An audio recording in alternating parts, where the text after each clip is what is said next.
phone lines are stacking up, and our first caller today is Dave. Dave, how are you today? I'm doing well, Connie. How are you? Well, I am great. And Dave, you had written in an email, so let me just kind of sum this up, right, and then we'll get right down to helping you out. In your email, you started out and you told me that you have a bachelor's and a master's, and you've kind of floundered in your career, and you were talking about your earning potential not being fully utilized and all of that. Do you remember that? Yes, of course. Okay, so in the first paragraph, I'm kind of getting this sense that here's a guy and you're working really hard and you're kind of floundering and you're not making the income that you want and you're trying to get all your bills paid. But then we get to paragraph number 2. And in paragraph number 2, I hear that your wife spends a lot of money. Is that correct? Yes, that is correct. Okay. Exactly. So all of a sudden it's making sense to me now, Dave, why it is that you're trying to find another job and earn more money. It's not really because of the job.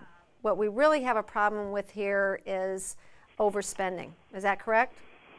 Well, that's one of the number one issues, yes. Okay. Well, let's touch on that. Okay. Let's start out with when you say your wife spends too much money, we're all kind of listening, and a lot of us are thinking, well, my husband would say I spend too much, or my wife would say I spend too much. What's too much? Give me last month, for example. What would you say she spent? It's a very cyclical situation. One month it could just be within the budget. The next month it could be thousands of dollars over that. As I stated in the email last month, beginning of the school year, there was a lot of things that she felt she needed, so she ended up spending about $8,000 on credit cards. And do you pay off your credit cards at the end of every month? Well, generally we don't try to carry any credit card balance. Okay. We don't use credit cards.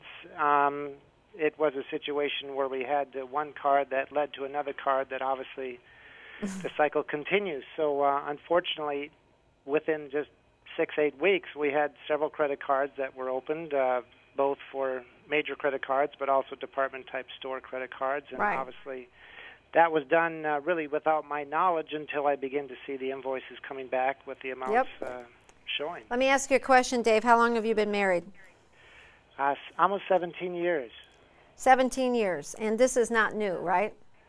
Right. It's obviously, as I said, it's very cyclical. And every time I think I'm going to be optimistic and believe it's going to get better, and it never does, obviously.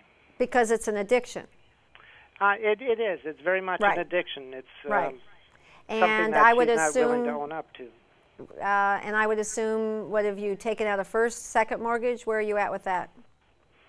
Right. Obviously, we've maximized our equity from our house and mortgages, and really don't have any options to do anything else. So, Dave, let me ask you a question. You ready for a tough question?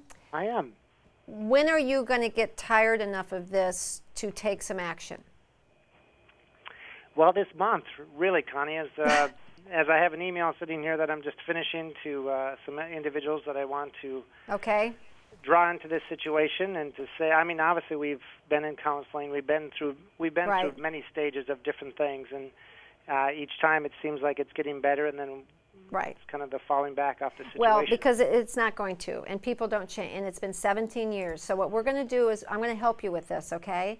And I want to, number one, congratulate you with going to therapists and doing everything, and number two, I know you love your wife a lot and you're trying, but we're going to figure out a different way to take action. So you stick with me. Coming up, we're going to finish up with Dave, plus more of your phone calls, lots of emails, so stick around and I'll talk to you in a little bit.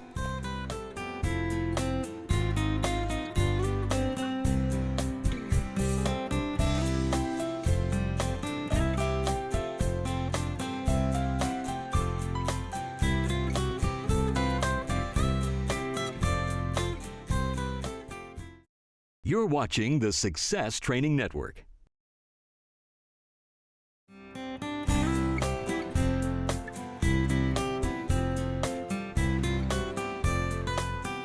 Hi, welcome back. I'm Connie Podesta, your in-house therapist, and we're finishing up with a call with Dave. Dave, are you still there? I am, Dave. All right, Dave.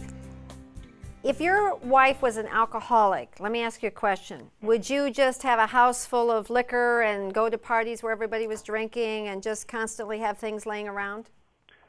Of course not, no. Okay. And if you had a teenager and every time they drove the car they got in an accident or a wreck, would you keep giving them the car? No. But your wife has credit cards. Well, as I said, we just opened them up again. We didn't have any for the last several years. So okay. Just recently again, that of course happened. So. But you opened up a lot of them. No, I personally didn't. I opened okay. up one. Subsequently, she had opened up several of them, yes. Okay. Mm-hmm. A whole marriage, right. The number one word that a marriage is based on is trust. Correct? Yes. And sadly enough, you have a situation with a wife that you may love a lot, but you cannot trust her because she has a serious issue. And the first mistake, and we're not going to do blame here because God knows you've gone through an awful lot, Dave, but the first probably mistake that you made is in believing that addictions ever really, really go away. So you went years without credit cards, and in those years she was not overspending? I wouldn't say years. It's obviously whatever how way. Long, really? How long? How long? How long without credit cards? It wasn't necessarily credit cards. Obviously, we didn't have credit cards for a couple of years. And what was she spending then? Money in our checking account, different things like that. So it wasn't so much. So I fully agree with you, Connie. It definitely is an addiction, and it needs to be handled very quickly. Dave, she can't have access to your checking accounts. I know. Okay, and she can't have credit cards. You're going to have to call everybody. And she can't have access to anything. Just like if it was a teenager, you'd take the car away, or if it was somebody that was hurting them, you would take it away. You have to take it away. Now, this is totally separate from getting help, but you already are on a second mortgage. And you said in your email that she doesn't grasp the reality, and she doesn't. Addictive behavior overpowers every single thing else, and you want her to look at things rationally, and you're hoping. And you believe her when she tells you. I'm sure you do. Just like someone that says, I'll never gamble again, I'll never drink again, I'll never, yell at you and scream or hit you again. They mean it at that time, but there's a lot more. You say you've gotten help. Have you been to therapy, the two of you? Yes, we have. Yeah, the last few years, we have been in various therapist situations. And, do you still love her?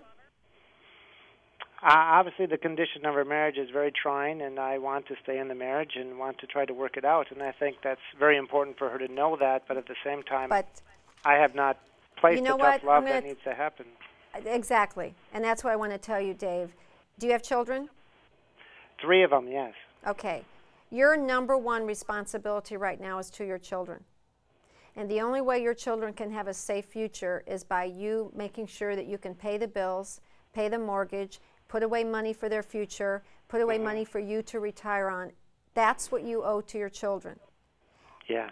You have got to start thinking about them first. She's a grown-up adult, and she's got a lot of issues and a lot of problems, and obviously, Dave, you can't fix it, correct? So instead of thinking tough love, forget the tough love. All I want you to do is start every decision you make, say to yourself, what is the very best way that I can provide for my children? Just keep running it through that, because that's going to hurt a lot less. It's not like you're doing something against your wife. It's like you're making decisions for your children. And your children need a model of a dad who knows how to set limits, knows how to set boundaries, knows how to say no. She can't have a checking account, she can't have credit cards, and you're going to have to be the grown-up in this marriage. Okay, Dave? Life